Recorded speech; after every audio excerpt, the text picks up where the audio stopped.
The green is important, just as important to this painting, because it's going to really set a nice backdrop for the pink. It's almost a primary color, right? Not a primary color, complementing color. Yes, I'm an artist, I know what I'm doing here. Complementing colors.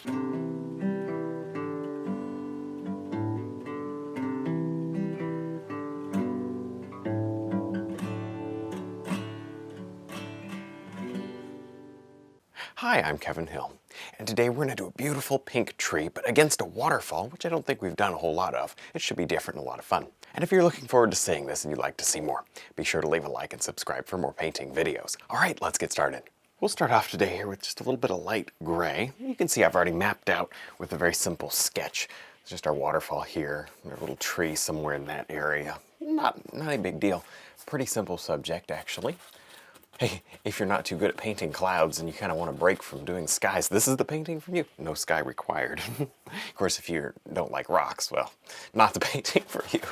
Hey, listen, it's probably worth, challenging yourself by painting the things you're not good at, because then you get better and you can do anything. It's so worth it. Cool, so I'm just painting this in with gray. I'm going to use, I should tell you, I'm using oil paints. I'm also using a 14 by 18 canvas. This is normally the size I use for the acrylics. I turned it up and down because with this easel, it's not adjustable. It's meant to hold an 18 by 24 sideways, and that's about it. So I do my 14 by 18 vertically. It films really nice, that's why. But you could do this on whatever size you like. All right, I think we can work with this. Kind of shadowy up there. You don't want to, because the rocks are such a big part, you don't want to just block them all in black or block them all in gray. That wouldn't be very good. Instead, get in here, see this, and do these subtle changes. Is that a big change? Of course it isn't. It's very tiny, but it's all it takes, these subtle changes in the background. Some warm, some cool, some dipping into a little bit of my blue. Perfect. Just don't make them flat, that's all I'm saying. Now, before we get too far, I want to show you putting in some of this green area, because this green is just as important. This is going to act as a, get it all up in the, it's hard to paint when it's all up in the metal ferrule part. Anyway, let's go ahead and just, what was I saying? The green is important. Just as important to this painting, because it's going to really set a nice backdrop for the pink. It's almost a primary color, right? Not a primary color, complementing color. Yes, I'm an artist, I know what I'm doing here. Complementing colors with the green and the pink. The pink's close enough to red, I don't know. I don't even know what I'm saying. There. Hey, you know what? Now would be a really good time to show you the paintings that you guys did on my last one. And remember, you can use the hashtag on the screen and send it to me that way. That way I'll see it, I'll be able to grab it and stick it in the next video. I do my best to get everybody's in the video, but I know it's not a lot of time. It's just not. So you guys are painting fast. It's really fun to see all the different paintings though. Of course, I'm not seeing them right now. I'm seeing them later, obviously, but it's always fun to sit down at the computer and actually look at them all. Super exciting. So now, as you can see here, I have some of these shop towels, and where are they? There they are. They come in a blue roll, not to be confused with a regular paper towel. You don't want somebody's logo stuck up there in your paint. But these have been on here for the last, 10 minutes or so, and now I'm going to go ahead and pull them off. Now, there's got to be somebody here who's never watched my videos. Don't click away yet. This is not too crazy. There's a point. What we've done is we've soaked away all of that extra oil that's in the paint, and now it's here. It's like a big sponge, Now all that oil that was on the canvas is now in the paper towel there. This acts almost like a dry painting, almost like we waited for a couple weeks and let it dry. Not quite, but it's got some of the same characteristics. All right, fan brush. Let's go ahead and drop in at least the beginnings of our waterfall. That's almost two. That's two. I thought that'd be perfect color. It's not.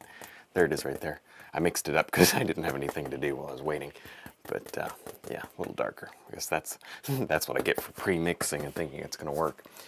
Gotta be flexible and adjust. There we go. I like that darker color because that adds a little more interest. Nice. All right. So anyway, you kind of see how that makes a big difference, huh? Let's see, it goes on that side of the rock, and I can just do this. Even, I put less paint here, but I can go right over rocks because they've been dried up a little bit. Nice. Make sure you get in here and smooth this out, because you will get a lot of those holes in the canvas by doing it this way. There. I like that.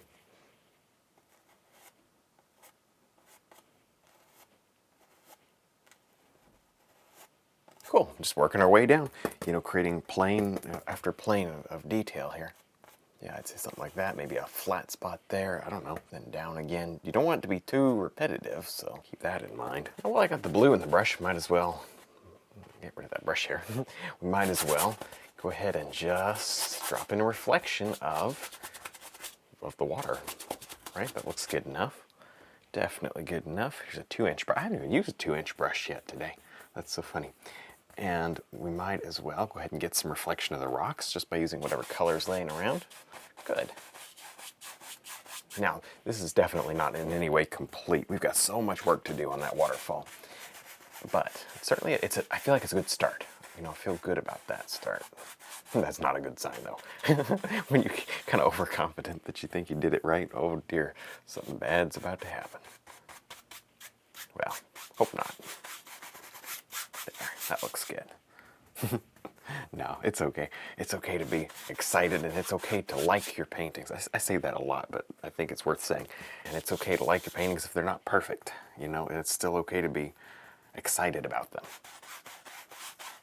So now I'm coming back here with my 3/4 brush. You could do it with 1/4 or even with a detail round, which we may change to.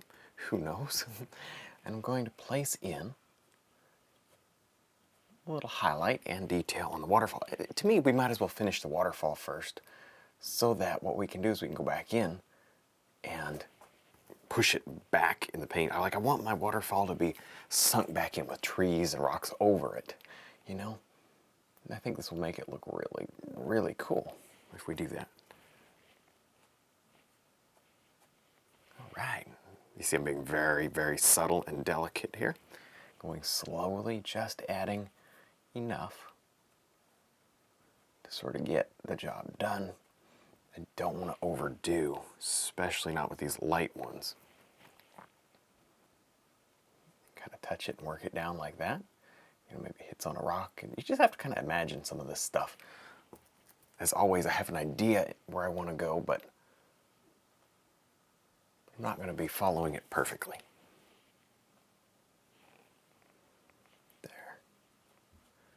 Blend some of that up a little. I don't know. We'll just play around with this for a while. It's not something that's going to take a minute. It'll probably take closer to 10 minutes just on this step, but it's worth it because this is the subject. So now that the waterfall is mostly done, I'm going to paint in some rocks around it just to push it back. See that? And definitely some rocks in it as well to create different layers. That's important. Now this, see for instance here, this kind of just a blobby area. And you can take that blobby area and literally just carve it out with a rock. We may need to suck the oil out of this area and then do it again, but there you go. That looks good. You break that up, you add dimension, and now that blobby area looks just fine. You can't have it all sharp. See, it's sharp up there. You don't want it all sharp all the time, not with moving water. Make it look just a little blurry every once in a while, in some of the areas. That just gives it an extra bit of interest and detail. I'm not even sure that I care about this spot. I'm going to make that a little smaller so it looks like it's coming down and then around. I don't like how I got that big there. But see how you can play and tweak it? So don't feel so bad, worried about all these little details as you're painting. Just worry about the waterfall. Worry about making it look decent, making it look like it's flowing, and then get in here and shape it later. I'm not actually shaping it when I highlight. Right, I think this area actually already planned right in this spot here to have a little bit of a branch, so we'll see if I do that. There. Nice, and then some rocks right up in here I think would really be nice. See that, just don't want to do them all in the dead center, that would look kind of silly, but just pop them around, pushing those falls back. Crisp, clean edges, very important. Very important. Light's coming across like this today too. See how I highlighted the left side more? Because the right side is going to be in shadow from the rocks.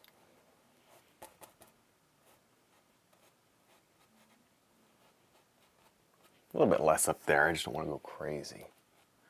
Too much right there. I was about to do, I'm not acrylic painting, I'll wait. I was about to use my finger. Now I'm going to mix up just a nice light green. I cleaned off my palette just a moment ago, just so that I don't contaminate with a bunch of those grays that we were using in the rocks. I didn't want those here in my leaves, so it was a good idea just to get rid of that paint. We're done with rocks for a while, so don't be afraid to stop and clean the palette. Sometimes it really can help your painting. Because after all, your painting starts here on the palette. If your palette's kind of a mess and it's kind of muddy, then your painting probably be kind of muddy. Take that extra minute. It's all it takes. Just scoop that paint away. I don't know why I'm going on and on about that, but it's just kind of important, and I never go on about that. It's kind of, just never really do it. But sometimes you got to do it sometimes. Yes. Now, what I'm doing here is I'm establishing my trees. It's a smaller area. It was the size of my hand, and you don't need a ton. I think some is going to be nice. This is spring. We're going to have a spring, like a little bit of like a white flowering tree there toward the top, maybe if we want, maybe some pink there, and our big pink tree. It's not really big, it's actually a very small pink tree right there. I'm just getting this in, and of course you're not going to just stamp this in here and leave it, are you? You're planning to get in here and and add some details, I'm hoping. At least that's what I'm planning. I don't know. Maybe I'm crazy. There. All right. That looks great. That looks great. All right, let's see, maybe just a few more bits of, wait, that's too bright. Watch this. We're gonna go darker. A little blue added to that would be nice. Let's see. There it is. That is pretty. Kind of just bring in some of this extra detail here. A little cooler right in that area. All right, we can work with this. Now don't go too much paint. Maybe here, let's go ahead and let's get this kind of lighter one going. Up here I said it kind of had a white flowering tree, but that's the base. There's going to be that vivid green. You can wipe your brush. I don't like to wash my brushes really in between, if you can help it. I'd rather just wipe them out and then perhaps just get a little, I don't know, it just looks like a little flowering tree up there, a little white flowering tree. It's pretty. Is it subtle? Absolutely. Is nobody else going to notice? Probably. But I notice it, and you guys notice it because I pointed it out, and that makes it worth it to me. Yes. So there's your tip for today. If you're going to do something that's kind of subtle, you don't have to worry about like, oh, I got to make sure that people are going to notice. When they look at your painting, just tell them. Just say, hey, look, that's a flowering tree. Isn't that great? Don't you think you should notice? Now, it's not a bad idea when you're mixing up a purple to just get out a little more red and blue, which I did. Actually, the red's gone. It's all mixed up in here. I've got two different colors. One's a little darker, one's a little more blue, and then one's right here, which I'm going to use first. Anyway, that way, because if you see, look, right up here, I've been using red in my rocks. If you get that into this, it will significantly change the look of your purple. It'll make it much, much more gray. Purple is one of those things that just, you hit a little bit of gray and it just goes way, way gray. Yeah. There, that's nice. So my point is, I don't want mud. I guess that's my point. That's always my point, right? So just stamping this in again with a fan brush. You know what I didn't show you? You can see I kind of stopped here because I was like, I'm going to get this pink tree in first, but I'm just going to see these little details I was doing here. And it's okay to be all over the place. Mine's all over the place today. That's okay. Sometimes you get your best paintings when you're all over the place and can't concentrate on one thing. Oh yes, don't look at me funny. There. I like that. Good shape. Very interesting shape. And that is it for starters. We need to highlight this thing. Maybe a little bit of something down here. That's not the same tree. Now I stopped to get a little more red out, and I just put it right here where we're going to be using it. Take a little white, make up a pink. It looks good. A little touch of our blue just to knock the edge off of that pink. And let's see what this does. It doesn't even have to be overmixed. I have not absorbed any paint, so we may need to do that. We'll see. We'll see. I'm okay with it mixing a little. I like that. It's very pretty. Very, very pretty. Now I'm using the detail round. You could use the corner of a 3/4 brush. You could even use a filbert brush, but your texture is going to be different. And I tell you what, I like the I like the natural bristle, which is what we just used in the fan brush, which is the same as the filbert. That natural bristle. I like that against something that's a synthetic. This is a synthetic blend. It's a blend of two different kinds, but it's much softer to have that synthetic. And it gives a different look, you know. And I like that. It gives a different texture that really makes a difference.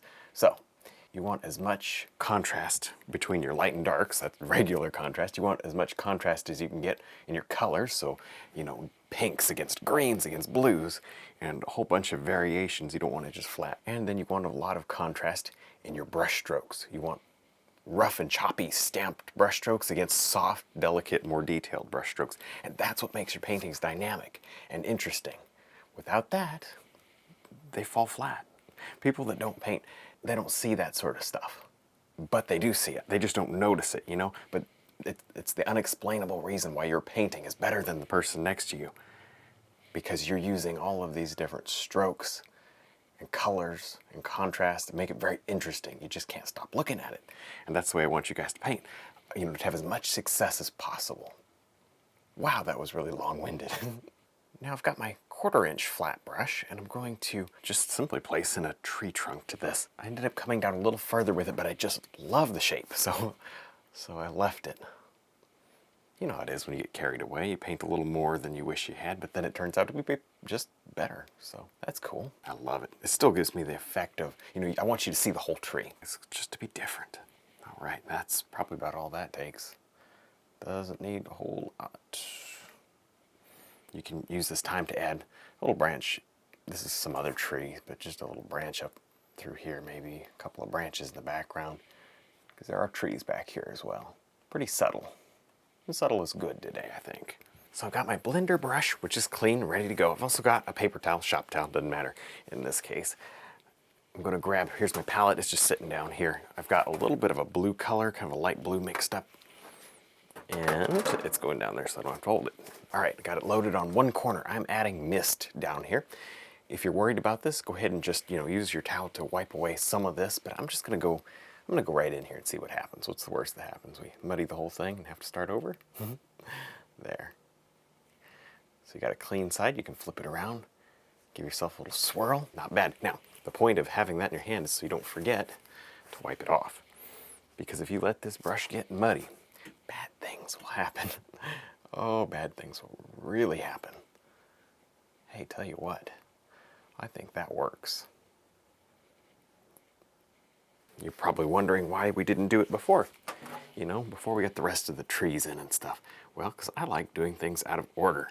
Because it's absolutely aggravating to the people who are more structured. I'm not very structured. And that to me is fun. No, the real reason is that I just kind of decided now that I wanted the mist in here. But it does go along with not being very structured, doesn't it? There, ooh, I like it. It's looking better and better. Let me tell you, just a few moments of this can change the whole dynamic of that background. In a positive way, hopefully. But positive or negative, it's going to change. Oh, yes. Listen, if you can't have fun, what's the point? What's the point? There. I can tell it's kind of thick in that area, but yeah, it's all right. We're okay. Just softens it. I think maybe even a little softer back up in here, but we can play around with this. Just very slowly easing into where we want it, and not just going right in there and get it done in 2 seconds, because that, you know, leads to problems. So now I'm going to kind of sculpt in some rocks here, just using very rough geometric shapes to begin with. I'll probably get the other little detail brush out, or you know what, we could do the 1/4 flat. That would work too. Both are great brushes, but anyway, that's not the point.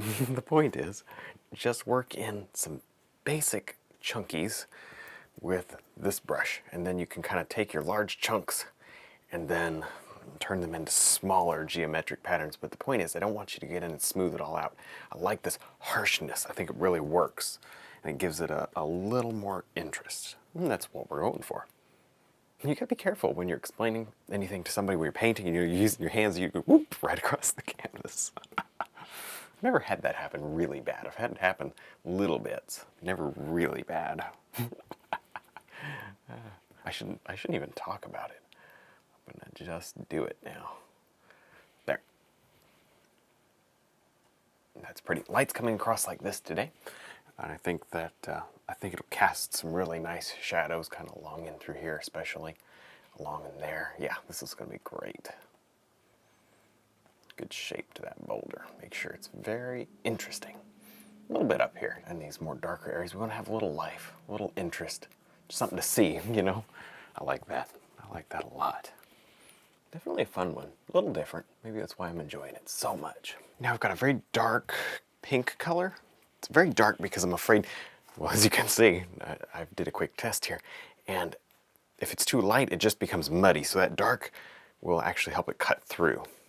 But I'm just going to very lightly indicate this tree in the water. Very lightly, no big deal. This water, it's certainly moving, and we'll make it look like it's moving in a little bit, but I would love to see some color here in the water. There we go. That goes off because you kind of see, it's going to be, it would go down way down here, so it's good enough. Kind of bring that over, you know, you don't have to be scientific about it, but just get some amount of color there to indicate that beautiful pink tree. That does it right there, I'd say. Very pretty. Very pretty. Okay. Nice. It was easy. Now we'll just take some, I don't know, some more green. Doesn't really matter. And just real quick, I want to sprinkle a little bit of green here in the water just to represent some of what we've been doing up there. We'll be doing more in a moment, but just getting the water done feels like the right thing to do. Okay. Kind of bring that in. I see, as we've been playing with this waterfall, it's actually moved a little. It was more over here, and it moved just a little bit over here as I was cutting it back. So maybe we'll move this reflection in a little. How's that? It's not, again, it's not perfect, not necessary that you have to be like, exact, but you know, if you can make it accurate, why not? It doesn't hurt anything to be a little bit off, though. And to tell you the truth, maybe that's all I'm going to do is just kind of close it in a little, because we got so much other stuff happening, like little leaves and whatnot floating here on the water. It's going to be really pretty. Super excited to see that, but we're not quite there yet. We're close, but just not quite. A couple of quick reflections here in the water of these larger rocks that would be good as well. So now I'm going to place in some of these little flowers from the tree. I'm going to place them in on the water. I think it's going to be so pretty. We never do this. There. Now don't go crazy. This is not where, it's, you know, it's not like you're painting a tree here. It's not like, oh, each one should touch another. This is more individual than that. I mean, some of them are touching, but not as many. And also, I'm going to focus my light here in the middle. I want them to be darker on the outside edges, where you know, you'd expect to see less light. But I think that's pretty. Smaller in the background, bigger in the watch, it's way bigger in the foreground. It'll create a little depth that way. See that? Smaller as you work back. Now look at all that paint that I've got blobbed up here on the end of my detail brush. Hoping, yeah, it's working. It's not perfect, but it is working. Hoping to get some of these kind of accent highlights out here. Spent just a moment brightening water, just going back, literally just going back over it again with slightly brighter paint. But now I'm going to try to get these without getting mud. That would be ideal. I've got quite a lot of paint built up in there now. Now wipe your brush each and every time you reload. If you want to do it like this, put more paint down than there is bristles. So the bristles don't touch. Only the paint touches, and you leave these little just blobbies. Like if you put your finger on there, you'll feel it when it dries. You'll feel just raised areas. And that's the best way to get bright, bright colors over areas that are very thick. Of course, you only get one shot. You can't go back over this. It just doesn't work. Don't do it. Don't even try. just leave it alone, because it only gets worse from here. But if you're able to just hit it once, you know, flip your brush around, use the clean side, it does add that nice little dimension. You can do it with any color you like, you know. I mean, we got a pink tree, and here I am highlighting kind of with yellow. It just sparkles it, and I like that. There. Go slow, touch very soft, and using just literally the paint and not really the bristles. So now using a fan brush, I'm going to just drop in the rough shape of some bushes here, or just even leaves. I'll probably go with some leaves up there, but this, just like so many other things, is not the only step to this. It's just getting it started. Actually, I like the texture just using this the corner of the fan brush. It just happened to be dirty and sitting there. I thought, well, I'll grab it. You could just as well use a filbert brush. Maybe better. I don't know. There. Just tap on some grass. You guys know how to do this, you know. Kind of stamp it down if you want to get that taller grass effect, the same thing we would do if we were painting a meadow or something like that. Let's see, light coming in through here. It's starting to get brighter, which I like. It's been so dark today. Just been a dark area. You know, the whole painting, especially right here, has been a dark area, and I'm liking it brighter. Of course, we planned on it, but it's just fun finally seeing it come together, you know? Yeah, all right, now, enough of that. Let's jump over here, right here. And I want to I'm going to just plop down some paint. Oh, right over my waterfall. What am I doing? What I'm going to try to get done here is I want to have a feeling of another bushy tree. Let me grab my little detail brush. It's the same one we were using on the pink tree. And we can just pull out some detail. Oh man, let's get a little darker color. I think it'll look better. There we go. So my highlights there, just kind of pull out some detail and make it look, I want it to look like a big tree. Like these are some big leaves, like almost tropical kind of. I don't know if this is a garden. This could easily be a garden, like, you know, you pay and you go look at the waterfall, that kind of place, versus somewhere in nature. It's whatever the viewer thinks. You're the viewer. What do you think? Where is it? Just let me know. All right, I'll put a little bit in there. Good. See how that's just pushing that back a little? It doesn't make a whole lot of sense, does it? But once we connect it with branches, I think it'll look better. The main goal here is layering. If you're able to layer, the whole painting's going to look better. Good. Oh, that pink tree's probably in front. Nice. All right, that's enough of that.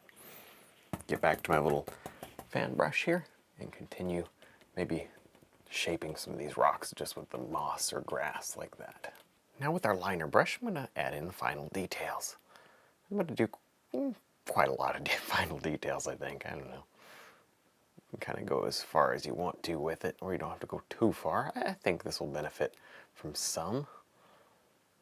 There. Definitely get some of this action right up through these dark areas. This contrast is nice.